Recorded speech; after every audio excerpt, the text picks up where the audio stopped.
Yes, I've got bedhead, and I can't even be asked to sort myself out before I come on the screen and talk about West Ham. I know there was no post-match yesterday.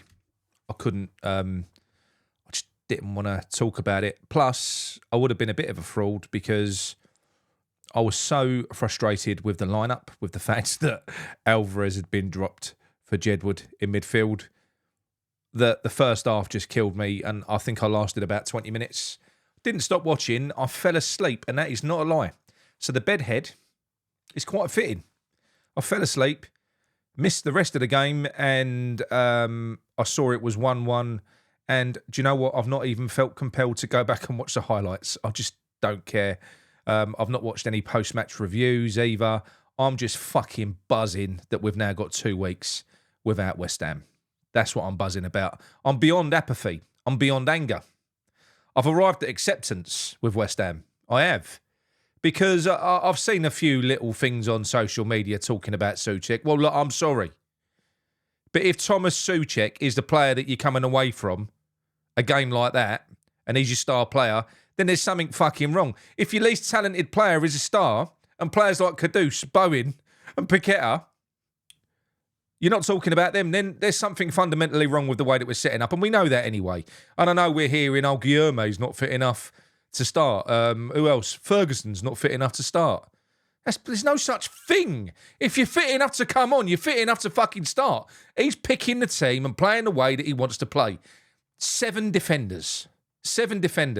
And it was all being orchestrated. When I watched it, it was James Ward-Prowse in the middle of our team. James Ward-Prowse, a bloke who couldn't get in Nottingham Forest team, and who was the heartbeat and star for multiple relegated Southampton, is the star of our team.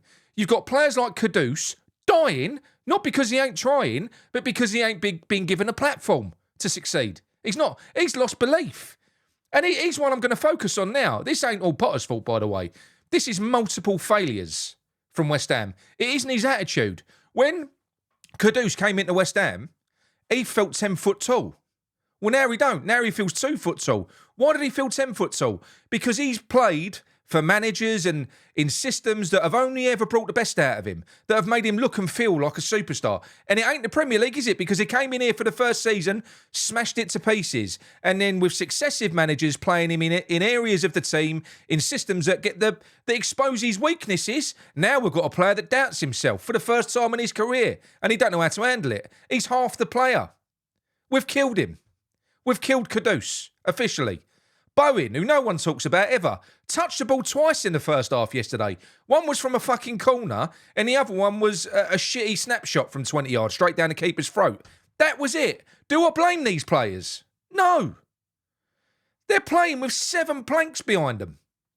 5 defenders, James Ward-Prowse and Souček, and then you've got Bowen and Kudus coming deep to get the ball because they've got to, because there's no point them just repeatedly waiting to have the ball hoofed to them so that they can fucking lose it to the 6'4" defender that's up against them. No, so they come deep. Paqueta also ended up looking shit because when he picks the ball up, he's not a man that will just make pointless passes.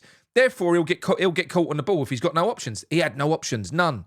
So 3 potential star players that would likely walk into any team in the Premier League look shit for West Ham, but the average players look good. I'm telling you, we've arrived at a stage at West Ham where we've got a manager that is going to need to downgrade the level of player before we can start getting the best out of him.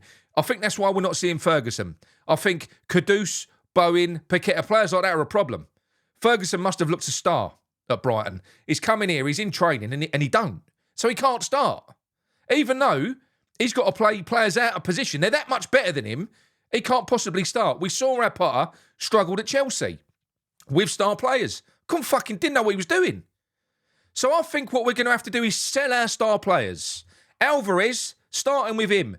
I mean, he's basically in 3 games before he got dumped for this one, was played out of position in the 10. This is our best CDM, bar none. Played out of position in the 10 for 3 consecutive games. Did all right, to be honest. Looked better than the other 2 fucking idiots. But was subbed on 60 minutes every single time. He's the expendable one, not Souček and James Ward-Prowse, the foundation of West Ham moving forwards. And that's all well and good if you like these players, but get it out your head to think that we're ever going to do anything. He might turn us in to a regular, solid, hard-working, lower to mid-table team. That's it. Because we've got a manager in now, and I am not calling for his head, and I'm not going to, because there is no point. There is no point calling for Potter's head, because we've seen how they recruit managers. Just let him do what he's going to do. Fuck off Alvarez. Fuck off Kudus. Fuck off Paqueta. Just get in the players that you want to get in. Turn us into the most boring fucking team on the planet. Boring team. This is absolutely dreadful to watch. I've never fallen asleep midway through a fucking half of football before. I'm not lying to you when I said I fell asleep. I fell asleep. I'm done with it. I don't even care that we've got 2 weeks off. I'm happy. My best week of the past few months was that previous week where we had no football. West Ham is killing me. This club is killing me. And like I said, I'm not even angry. It's a joke. And you can say, oh, but you've got to wait until he gets his players in. He's a coach. At Brighton, he never had his players. He was given players. Give Ipswich, Leicester, the teams in the bottom three, half of the players that we've got. They'd be over the fucking moon. So get all this shit out your head. He wanted James Ward-Prowse. That's why he's in midfield. He pulled him back from Nottingham Forest. He wants Souček in midfield. He said he tried to buy him at Brighton. He wanted Ferguson, who can't now get in the team because he's got these pesky fucking talented players that he can't justify dropping. So, yeah. Like I said, it is a rant, but it ain't a rant because I don't give a fuck at the minute. The season's dead. Can you remember the last time as West Ham fans that with 25% of the season still to play, it's dead? I mean, they should give refunds on this because it means fuck all. Because we've got a manager that ain't even going to do what he should do now. And let's go out to entertain the fans. Give us something back. Just something. Turn them into exhibitions. Fucking put the good players on the pitch. Play some good football. I mean, if this is an audition, Potter, if this was an audition for you to get a contract next season, he wouldn't be getting a job. No. If all he had was 6 months and he had to impress everyone in order to win a contract, this wouldn't be it. Playing this brand of fucking football, he'd have to show some bollocks because there are no bollocks being shown. Ooh, I've got a psychology degree. I don't fucking care if you've got a psychology degree. I don't care. All I care about is what I see on the pitch. So I'm already at the stage now where I haven't listened to a single thing that Potter has said since the Ironcast. I haven't. I've just got no interest in it. I've kind of sussed out that the guy is just another boring fuck. I mean, we've gone from a boring fucking Moyes, but do you know what? At least Moyes made me angry. He provoked some emotion. To Lopetegui, he wasn't boring. He was just a nutcase. But now we've gone to this, which is like, I don't know, like wet, fucking lukewarm beige magnolia. Just shit. It's terrible. Boring football. We're playing with a base of 7. 5 at the back. James Ward-Prowse and Souček. And then we're coming out of the game and people are saying, oh, Paqueta was shit. Kudus was shit. Bowen's shit. What do you fucking expect? What do you expect? Honestly. So no, for me, maybe over the next 2 weeks, I'll be reinvigorated. I might have even had a shower by that point. I'll be reinvigorated for West Ham again. But I don't give a fuck. You can call me a negative Nelly if you want. I'm not a negative Nelly. I'm a realist. I'm literally just saying what I'm seeing. And you might not want to hear it and you might not want to see it. Whatever. You can carry on in this delusion into the summer, thinking you wait until Potter and McCauley go and get their players. Their top target was Ferguson. He still wants to pay 50 million for him. You going to trust him, are you? Yeah, I know. And to boot, we've got Brady and Sullivan doing the dealing as well. Yeah, it's going to be great. It's going to be great, ladies and gents. Nothing's going to go wrong. It's going to be amazing. We don't need Dan Ashworth because Potter don't want him. Don't. Which is bollocks, by the way. That's basically the club pinning it on Potter, but Potter is definitely the type of man that ain't got the bollocks to throw his bosses under the bus. So he is a puppet that they are going to use. There's no way he wouldn't want a director of football. No way. But he's definitely a yes man. So, perfect.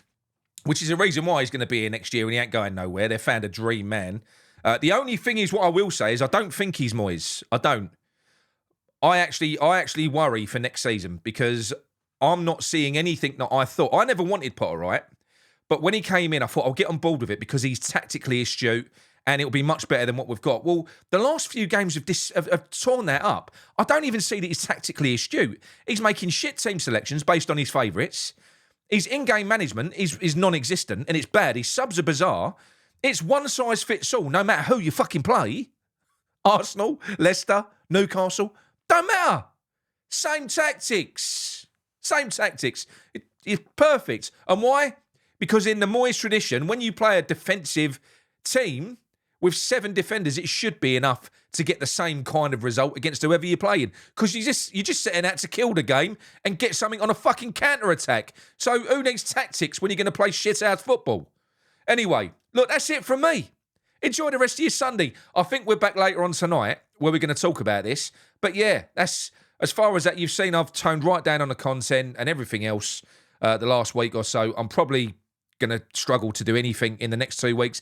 Let's wait and see if West Ham can encourage me and motivate me to go and take a shower and get back on board with this again. Because as it stands, words are fucking cheap. I'm not listening to any of the shit. Until I see something on the pitch that provokes a little bit of interest, then whatever. Yeah, I'm not getting on board with all of this. I've heard some people defending this guy like Whetstone would defend Brady. Everything that he does, there's mitigation for it. Just fuck off. Call it as it is. You ain't got to call him out. Calling him out's ridiculous and is pointless. He's here now. He is our West Ham manager. Gareth Southgate is West Ham's manager now for the next 2 years, 3 years. Oh, almost choked. So, good, many of you will say. So, it's fine. You ain't got to defend him. He ain't going nowhere. I'm not calling for him to go out. There's no point. They'd only go and get in some other wanker. There's no point. He's our manager. This is where we are. We've had our little run where we got into fucking Europe off the back of COVID, and now that's it. Down the other fucking side with Potter riding the fucking horse. Yeah. It's going to be wild, guys. It's going to be such fun. Come on, you Irons. Speak to you later.